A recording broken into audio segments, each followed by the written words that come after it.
Only you, boy. Trust me. It's 3 p.m. here in Sydney and the rest of the Eastern Caribbean. It's time for 3 p.m. news, alright? Keep it locked on to the Cream for a song with 99.9.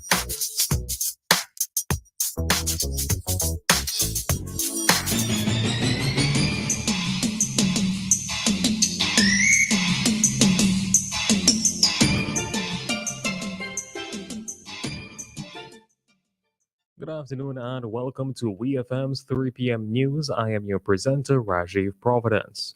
First, on the local scene, Superintendent of Police Mr. Junior Simmons will be receiving the Association of Caribbean Commissioners of Police ACCP Amalgamated Security Services Limited ASSL 2024 Regional Recognition Award for Top Caribbean Community Policing Officer.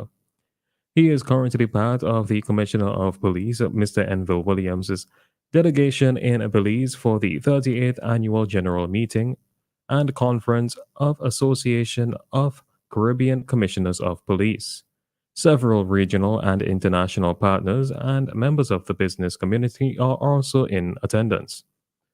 The conference is being held on the theme Improving Regional Security Through Stronger Law Enforcement Cooperation. The ACCP is a regional law enforcement organization which includes 25 member states. Its motto is United Against Crime. The recent drop in prices on animal feed by the East Caribbean Group of Companies ECGC is their way of showing their solidarity with the local farmers here in St. Vincent and the Grenadines as well as the region.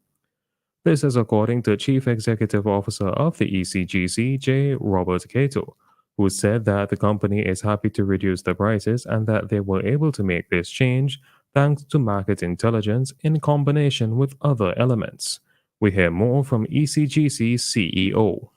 We're happy to do these price reductions, and the price reductions on our animal feeds is really ECGC's way of showing our solid support for farmers' success across the region. And we're able to do this through a combination of market intelligence, data-driven grain procurement on the futures market, so we're able to acquire grain at a much more cost-effective way, and just improved efficiencies at our feed milling plant. That was the CEO of the East Caribbean Group of Companies, the ECGC, J. Robert Cato. According to an official release, since the grain crisis of 2022, ECGC has made a transformative shift in how it procures grain to ensure wheat, corn, and soya are acquired at the best possible prices. The release states that the company is also focused on manufacturing efficiencies and has focused on reducing cost and improving uptime at its plants. Still on the local scene, Superintendent of Police and Divisional Commander of the Eastern Police Division, Mr. Hesram Ballantyne, has underscored the importance of conflict resolution and responsible decision-making. This came during the recently held walkthrough and town hall meeting in the community of Park Hill. Mr. Ballantyne urged members of the Park Hill community to walk away from trouble and take a moment to reflect before reacting. His guidance reinforced the recurring theme of these meetings, the indispensable role of community cooperation in fostering a safe and orderly environment. The Park Hill walkthrough and town hall meeting was held on May 9th.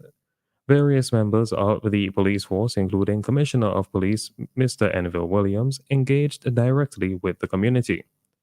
One of the areas of discussions during the activity was the ongoing gun amnesty, which allows persons with illegal firearms to hand them in, no questions asked, to the police or any of the authorized collection agents.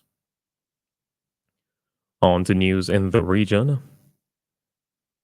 To enhance crime-fighting capabilities and respond to complex situations, the Guyana Police Force, the GPF, and the New York City Police Department, the NYPD, on Monday signed a memorandum of understanding for training partnerships. In brief remarks during the simple ceremony held at the GPF headquarters in Georgetown, Guyana, Home Affairs Minister Robson Ben emphasized the need for police transformation to address complex issues of crime and improve community engagements. The agreement was signed by U.S. Ambassador to Guyana Nicole Theriot, First Deputy Commissioner of NYPD Tania Kinsella, Deputy Commissioner of Police Admin Calvin Brutus, and Minister Ben, who expressed gratitude for the opportunity to work with the NYPD. Ms. Kinsella, in her address, said that the training program will be tailored to address the unique law enforcement needs in Guyana.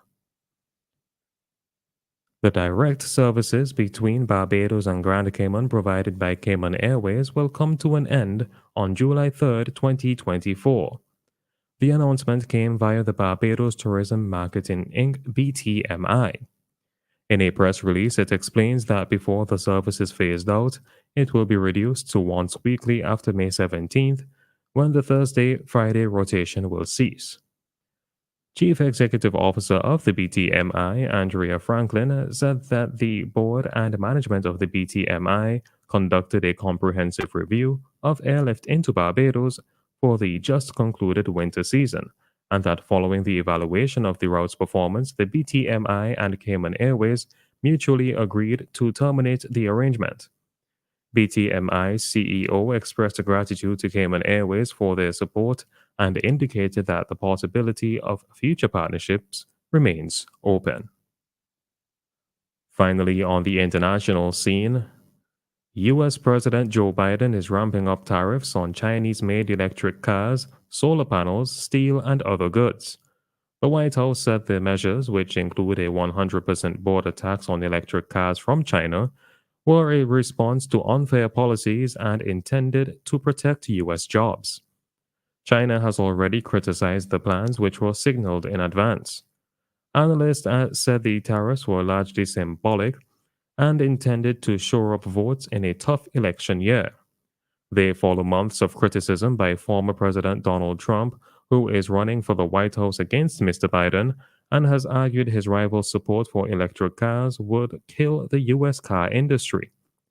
The tariffs announced on Tuesday would hit an estimated $18 billion worth of imports, the White House said, as well as a rise from 25% to 100% on electric vehicle tariffs.